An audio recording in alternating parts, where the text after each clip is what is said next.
Hello here today at Legoland, UAE. At La Pita Resort.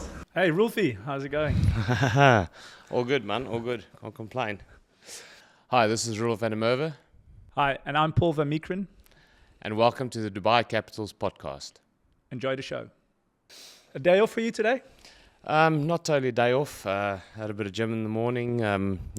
Went for a coffee in town. So yeah, it was quite a productive day on my day off. But not the best weather for here in Dubai, is it? First day I've seen a bit of clouds and about. So not ideal, but take one day of clouds. All right, so we're the two Dutch players here in the UAE, or playing together. There's obviously Bastelated somewhere else as well. How's the experience been so far? Yeah, I think, always coming to Dubai, it's it's a massive place, a lot happening, a lot to do. So it's been a good experience, and to play at Compia is great. So I've enjoyed it so far. Competition's getting tight, so hopefully we can pull through. Yeah, we've obviously played a lot with each other at Somerset. I think we played in Nepal together. For club cricket in ACC in the Netherlands. But obviously, in this environment, we have a lot of people from different backgrounds. How is that to what you're normally used to? Yeah, look, I think players coming together, in tournaments, it's always an interesting one because, you always want to create a team culture wherever you play. And, it's tough to do it in a week before you get to a comp. But, I think the guys are awesome professionals, and this is what they do day in, day out. So the way guys adapt, I always find that fascinating and exciting to play with these type of players. When you saw the team list of who we're going to play with, was there anyone in this team that you haven't played with before and you were like quite excited to play with? Yeah, look, it's scary. I've actually played with most of them. I think Sam Billings is probably the one I haven't come across, but. I've enjoyed his energy he brought. So, he's a lively character. So, yes, it's been good. No, he's definitely quite loud. But it's been good to have everyone around. A few new faces in the team. Probably some new opposition players you never played against. And that in 2 decades of playing professional cricket. And you're still playing against new people, playing with new people. How does it feel to be in the game for so long? Look, it doesn't feel like it's been that long. It feels like I've only played for a couple of years, but it keeps me young. I think I still love the fight in the field. So hopefully, maybe another decade. Or nah, probably not. But it feels like I can go another decade. Well, you're getting close to another decade. Almost touching 40, so to say. There are not many players who play to that age, but you seem still to be at the peak level of performance, winning games wherever you go around the world. Is it getting harder with the age, or is it? Are you still feeling 28? Look, I think I'm still 25. I'm the ultimate professional. Look after my body. Body's your temple, so I'm very careful what goes into my body. So I think that definitely helps. But it feels like I'm still a youngster among everybody. Yeah, no, I can vouch for that. Every day in the sauna and get some heat in the body, stretching when you stiff after games day. Purebred professional, I would say. Definitely a lot I can learn from, and I'm sure other guys in the team. But very excited. Yeah, listen, Paulie, enough about me. A little bit more about you now. Obviously, also have had quite an extensive career with the Netherlands. Played in a few leagues yourself. But take me a bit through, the feeling of playing a first 50 over World Cup with Netherlands. Yeah, I think growing up, that was my number one goal, playing the T20, a 50 over World Cup, and then at that time it was Australia and New Zealand was sort of the one I was aiming for. And I never thought I was going to be playing for the Dutch team before that, being part of the qualifiers. And we had a qualifying tournament and it didn't go the way we planned. We lost ODI status. But to be part of that journey in getting ODI status back first and then going to India, which is obviously probably the every cricketer's dream to play a 50 over World Cup. Going there, playing against the 9 other best teams in the world was already special. And I guess for the outsiders, more than from within the team, to maybe perform far and beyond from what was expected of us, made it a very exciting experience and something, hopefully puts Dutch cricket in good stead moving forward. Okay, a personal highlight or a game that stands out for you within that World Cup? I think the personal highlight was the South Africa win. We managed to beat them in the T20 World Cup pretty much a year before that. So we knew they probably wanted to get back one over us. But to beat them twice in a row at a World Cup in different formats, it's something special. So I think that was a very big highlight probably in my career. And especially so many different people standing up with the bat and ball. So it was a true team performance. We did what we were going to say we wanted to execute. So overall it was a very good day up in the Himalayas. So obviously you got to the World Cup, but before that there was also, as you mentioned, the qualifiers in Zimbabwe. Obviously there was a lot different looking team that went there, and obviously played the West Indies in the final. No, didn't play the West Indies. No, it's Sri Lanka in the Sri final. Lanka in the final. They lost. But I mean, what was the feeling going into that final, almost knowing you've already qualified? Was there still a lot of motivation to win that, or? Have you done your homework? No. I think you and me both missed that tournament. Oh, we did, eh? Yeah, we were both occupied in the UK. Although you were playing your T20 stuff for Somerset, I was running drinks for Gloucestershire. So, Rolfie, I recently made my 50 over debut. Fantastic experience. I've managed to play a few T20 World Cups, but all for the same team. I think there are only 2 or 3 people who've played for multiple teams in different World Cups. You for the Netherlands, but first for South Africa. How was the change coming into the Dutch setup, and what was the driving force behind it? Yeah, look, obviously, playing for South Africa was a childhood dream, and it's something I really enjoyed doing. Obviously, got left out of the team about 12 years ago, and still soldiered on for a few years trying to break back into the team, and it just never happened. And I got a phone call one day from the Dutch coach at that time. I think it was Anton Roux, and he was like, "Why don't you apply for your Dutch passport?" As he knew my mom was Dutch, and I sort of took it a bit lightly and didn't really look into it. And a few months later, I decided, let me have a look. And that's just where it started. And I knew it's going to obviously get me back playing international cricket, playing against the best players in the world, which obviously that's what we want to do, is test yourself against the best in the business. And, that gave me opportunity to do that, and also opened a few doors in playing county cricket. So, end of the day, you need to be playing cricket, not waiting and watching. So, I think that was basically the force behind it, is just to more opportunity in playing international cricket. So how was it then playing against South Africa and beating them twice at the World Cup? Is that maybe your career highlight in a Dutch shirt, or are there any other highlights that sort of stand out? Look, I think, obviously both those games we were up against it, before the game started. But I think the one that stands out for me is definitely the 50 over World Cup in Dharamshala, where we turned them over. I think that's probably one of the better experiences I've had on a cricket field in terms of getting a victory. So it's at times it's a bit funny playing against guys you played with, but I mean it's all good fun, and both teams are there to win a game. So and luckily we came up on top. All right.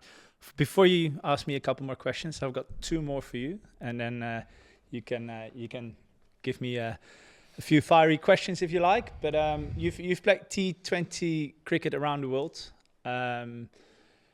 how do you still find playing T20 cricket now? Is it still refreshing? Is it new? Is it you've seen it all? Or obviously now with the Dubai Capitals, we're in a very new league, which is in its second season. Is it different than other leagues you've played around?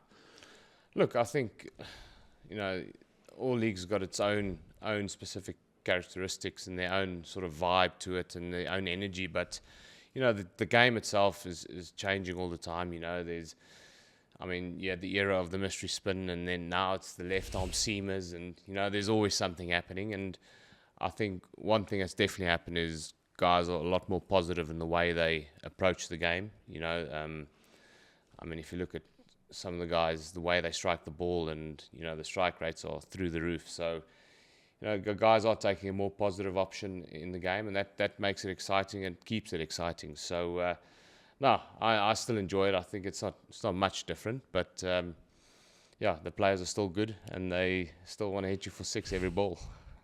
Right. So I know we're only halfway through the tournament. We've played 6 games now. So we've got 4 group stages left, semi-final and a final, obviously. So we haven't even played half of our games yet. But what's been your favorite bit so far? What's been the highlight for you for the Dubai Capitals? Look, I think it's just the banter in the change room. I really enjoy that, especially guys coming from different parts of the world, exchanging stories and talking about cricket they've played, and I always find that so amusing and quite interesting at the end of the day. So I must say the banter in the change room is definitely a highlight for me. And does that help with the performance on the field? I think it can. I think obviously we spoke about trying to create a team culture. You're not going to do that in a week, but when guys get comfortable with each other and they sort of in a way trust each other more, they do express themselves easier around other people than if you just come in hot. So I think it does help. Perfect. Okay, Paulie. Look, obviously you've stated now that I've played for multiple nations, but as a Dutch cricketer, obviously associate nation, take me through some of the challenges you've come across personally as an associate cricketer, if you want to say that, and just the amount of cricket and exposure that the team gets. If you can just tell me a bit more about how that feels to you. Yeah, so it's been probably a decade playing for the Dutch team, and I don't think at the start anyone knew anything about. We had a lovely visitor walking in, no, we playing in a Dutch shirt. It was. We played against the other associate teams. There was no exposure. There was no TVs. There was no live streaming or YouTube or anything that could give us any potential exposure about the quality that is in associate cricket. And then we only would get that exposure during a World Cup qualifier, mainly at the playoff stages, and then later on during the tournament. So I think there are a lot more associate players out now who can play in these leagues because of sort of the slow exposure via online streaming and World Cups. So that exposure have grown. I think the main challenge is every time, this, we put on a Dutch shirt, there's a massive